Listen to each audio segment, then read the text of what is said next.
তোমার লাইফে হয়তো এই বাইক থাকবে আর আমি থাকবো, কে থাকবে বলো? বাইক। বাইকের মধ্যে কি আছে যা আমার মধ্যে নাই? তেল।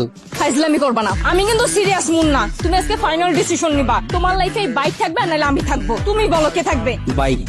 এত যে বাইক বাইক করতেছো, কি পাইছে বাইকের মধ্যে? হ্যাঁ, যা আমার মধ্যে নাই? ব্রেক। ব্রেক মানে? আমার এই বাইকের ভিতরে একটা ব্রেক আছে, ব্রেকটা যখন চাপ দেই ও থাইমা যায়, কিন্তু তোমার ভিতর কোনো ব্রেক নাই। তোমার থামতে বললে তুমি থামো না। তোমার সাথে রিলেশনে আসার পর থেকে বলতে পারবা কোনো কিছুতে তোমার আমি থামাইতে পারছি? আমার কোনো কথা এখন পর্যন্ত তুমি শুনছো বা আমার কোনো কথার দাম দিছো বলতে পারবা? কিন্তু ও শুনছে, ওর মধ্যে একটা ব্রেক আছে। ওরে যখন আমি চাপ দেই, ওরে যখন আমি থামতে বলি, ও থাইমা যায়, কিন্তু তুমি থামো না। তোমার আমি থামাইতে পারি না। তোমারে যখন কোনো কিছুতে না করি, তুমি আমারে উল্টা প্রশ্ন করো, এইটা কেন করব, ওইটা কেন করব। এই, ও কি কথা বলতে পারবে যে ও তোমাকে প্রশ্ন করবে? এইটাই তো আমার সুবিধা।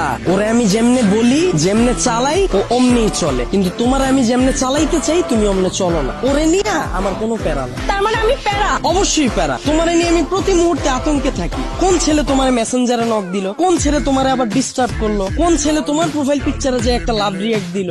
আমি যখন তোমারে বলি বাসা থেকে যখন বের হবা বোরকা পইরা বের হয়ে, তখন তুমি আমারে কি বলো? আমার গরম লাগে। যখন আমি বলি ফেসবুকে কোনো পোস্ট কইরো না, তোমার কোনো ছবি ছাইরো না, তুমি বলো তুমি আমার স্বাধীনতা নষ্ট করতেছো। তোমার যখন আমি বলি জান তোমার ফেসবুকের পাসওয়ার্ডটা আমারে দাও, তখন তুমি কি বলো? তুমি আমার সন্দেহ করতেছো। কিন্তু দেখো ওর বিষয়টা, ওরে নিয়ে আমার কোনো প্যারা নাই। এই যে একটা জিপিএস ট্র্যাকার লাগাই নিছি, প্রতি মুহূর্তে আমি নিশ্চিন্ত থাকি। ওরে রাইখা যদি আমি কোথাও যাই, কেউ যদি এসে ওরে ধরে, ও চিল্লায় উঠে আমারে কল দেয়, ডেমো দেখবা, দাও হাত দাও।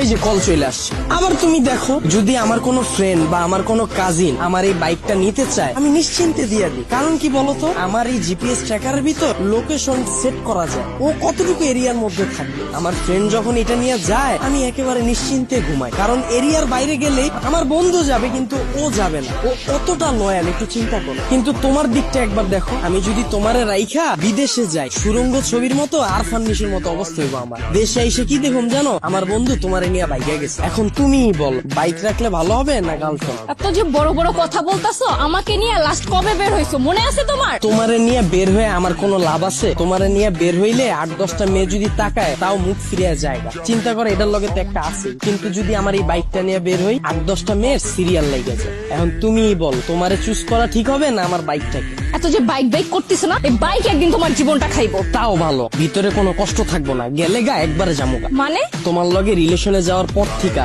আমার ক্যারিয়ারে সময় না দিয়া, তোমার পিছনে সময় দিয়া, ভার্সিটির টিউশন ফি না দিয়া, তোমার পিছনে খরচ কইরা, দিনের পর দিন তোমারে নিয়ে চিন্তা কইরা, আমার পড়াশোনা গ্যাপ দিয়া, তারপর তোমার মন ভালো করার লাইগা 2 দিন পর পর গিফট দিয়া, 2 দিন পর পর নতুন নতুন রেস্টুরেন্টে নিয়ে যায় খাওয়ায়া, কোনো পোলা তো পারে ডিস্টার্ব করলে ওই পোলার লগে মারামারি কইরা, কোনো মাইয়ার দিকে না তাকায় তোমার প্রতি লয়াল থাইকা, মন দিল দিয়া তোমারে ভালোবাসার পর হঠাৎ করে তুমি একদিন কি কইবা, জান আমার বাসা থেকে তো বিয়ে ঠিক করে ফেলছে, আমার এখন আর কিছু করার নেই। আর আমি তোমাকে কোন মুখে নিয়ে যাব বলো? তুমি তো এখন পর্যন্ত ক্যারিয়ারে কিছুই করতে পারো না, অথচ আমার এই ক্যারিয়ারটা বাসি দিলাম তোমার লেগে, তোমার পিছনে সময় দিয়ে। তারপর তুমি কি করবা জানো? আমার একটা সুন্দর বুঝ দিবা, জান তুমি আমার থেকেও অনেক সুন্দর মেয়ে পাবা, অনেক ভালো মেয়ে পাবা। এই কথা বইলা সুন্দর করে একটা হাঁটা দিবা, আর পিছন থেকে একটা ব্যাকগ্রাউন্ড মিউজিক বাজ। আর আমার অবস্থা কি হইব জানো? সারা জীবন এই ভালোবাসার কষ্ট নিয়ে সালমান খানের মতো জীবন যাপন করো, আর ওদিকে তুমি বড়লোক জামাই নিয়ে ফুটফুটে সুন্দর 2টা বাচ্চা নিয়ে ওয়ার্ল্ড ট্যুর দিবা। এখন তুমি আমারে বলো, বাইক ভালো না তুমি? আপনারা অনেকে জানেন গত 10-15 দিন আগেও আমার পেজে শুধুমাত্র 2500 ফলোয়ার ছিল।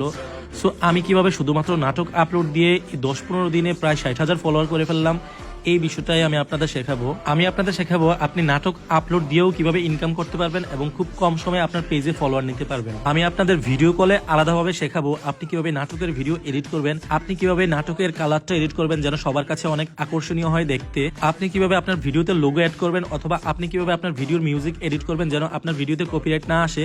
এই সকল কিছু জানতে আমাকে ইনবক্স করুন। অবশ্যই এটা পেড সার্ভিস। আমি যখন আপনাদেরকে সময় দেব, আপনাদেরও উচিত আমার সেই সময়ের মূল্য দেয়া। ধন্যবাদ।